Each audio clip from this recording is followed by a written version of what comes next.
Housefull থাকার পরও আমাদের শো দিন দিন কমে যাচ্ছে কেন? সবাই কল করছে যে আপু টিকিট পাচ্ছি না, শোজ কবে বাড়বে, আমরা কোন শোতে দেখতে পাবো? শোজ বাড়ছিল, বাট হঠাৎ করে আমরা নোটিস পেলাম যে শোজ কমে যাচ্ছে।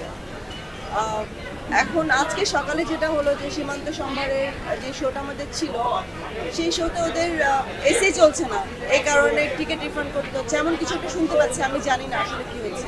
আগামীকাল থেকে সীমান্ত সম্ভারে শোই নেই, তো এটারও কারণ আমি জানি না কি কারণে। কারণ সীমান্ত সম্ভারে তো আমরা প্রতিদিনই অলমোস্ট সকালে শোটা বাড়ে, বাকি সব শোতে আমরা হাউসফুল পাই। সকালের শোতে আমরা 80% 70+% পাই, তো সেখানে মানে যেটা একদম ফার্স্ট শো যেটা থাকে, সেইখানে আমি বলবো যে হাউসফুল থাকার পরও আমাদের শো দিন দিন কমে যাচ্ছে কেন, এটা একটা জিনিস।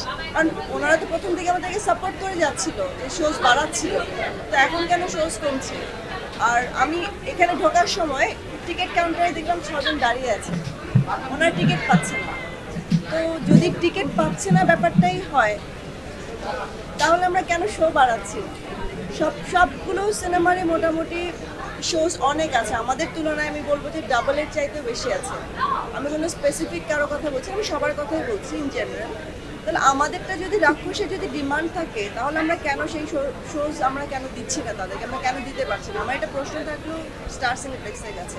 আমি অনেকবার তাদেরকে কল করেছি, তাদেরকে বলেছি, তাদেরকে রিকোয়েস্ট করেছি, কারণ আমাকে তো সবাই কল করছে, সাইড লাইনে সবাই কল করছে যে আপু টিকিট পাচ্ছি না, শোজ কবে বাড়বে, আমরা কোন শোতে দেখতে পাবো? বাট আমার তো এখানে কিছু করার নেই।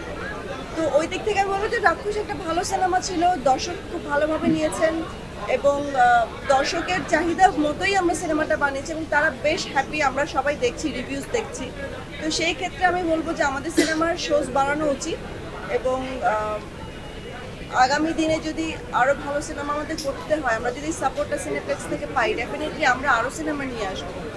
আর যদি সাপোর্টটা না পাই, আমরা তো আসলে ডিমোটিভেটেড হয়ে যাচ্ছি সিনেমার ব্যাপারে। বাট রাক্ষস ডেফিনেটলি খুব ভালো চলছে, এবং রাক্ষস ভালো একটা সিনেমা, এবং সবার মুখ থেকে আপনারা যদি রিভিউজও দেখেন, আমি বলবো যে রাক্ষস দর্শকের পছন্দ অনুযায়ী একটা সিনেমা হয়েছে।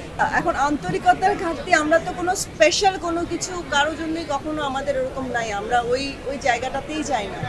আমরা ইউজুয়ালি সবার সাথেই যেমন কথা বলি, ব্লকবাস্টারে যেমন, লায়েন্সে যেমন, সিঙ্গেল স্ক্রিনে যেমন, সিনেপ্লেক্সের সাথে আমাদের ঠিক তেমনই আছে। কারণ আমি একজনকে একটু বেশি ভালো চোখে দেখবো, আরেকজনের খারাপ চোখে দেখবো, বা কম ভালো চোখে দেখবো, সেটা তো পসিবল না। তো সেই ক্ষেত্রে সবার সাথে আমাদের সমানভাবেই সম্পর্ক আছে।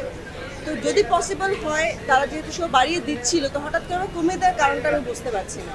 কারণ বিসিডিএলে যখন মানে এখানে যখন লোকজন টিকিট পাচ্ছে না, সেখানে টিকিট আমাদের শো 4টা থেকে 3টা করা হলো। আমি এটা, আর আজকে ছুটির দিন, আগামীকাল ছুটির দিন, এটা কেন হচ্ছে? ছুটির দিনে তো আমাদের আর বেশি ফুটফল থাকে, আমাদের তো আরও বেশি শো পাওয়া উচিত। তো সেই ক্ষেত্রে আমার কাছে মনে হয় যে আন্তরিকতা কম কোথায় হলো আমি সেটা জানি না। আর আপনি যেটা বললেন যে বরবাদের সময় শো পাচ্ছিলেন, বরবাদের সময় আন্তরিক তো ওনারা প্রথম থেকেই দেখাচ্ছিল, এখনও আছে হয়তো, বাট কোনো একটা কারণ তো নিশ্চয়ই আছে যে আমরা শো কেন পাচ্ছি না। এটা তো আমরা কতবার কল করেছি, আমরা অনেকবার বলেছি, আমরা সিনেপ্লেক্স কর্তৃপক্ষকে বলেছি যে শোজ বাড়িয়ে দেওয়ার চেষ্টা করুন প্লিজ, কারণ আমাদের অডিয়েন্স চাচ্ছে। অডিয়েন্স আপনি বাইরে গিয়ে দেখুন না, আপনি এখানে অনেকেই আছে যারা মানে জার্নালিস্টরা এসে বলছে আপু টিকিট পাচ্ছেন, আপনি কি একটু বলে দেখবেন যে টিকিটের কোনো ব্যবস্থা করা যায় কিনা? তো আমি যদি এখন বললেই হয়ে যেত, কারণ সিনেপ্লেক্স তো আমার হাতে না, সিনেপ্লেক্সের কর্তৃপক্ষ আলাদা, আমি তো সিনেপ্লেক্স কর্তৃপক্ষ না। তো আমি তো তাদেরকে কল করতেই পারি, আমি তাদেরকে বলতেই পারি ভাই টিকিট চাচ্ছে সবাই, দেখুন না শোতে যদি কিছু করা যায় কিনা। এর চাইতে বেশি আমার হাতে কিছু নেই ভাই।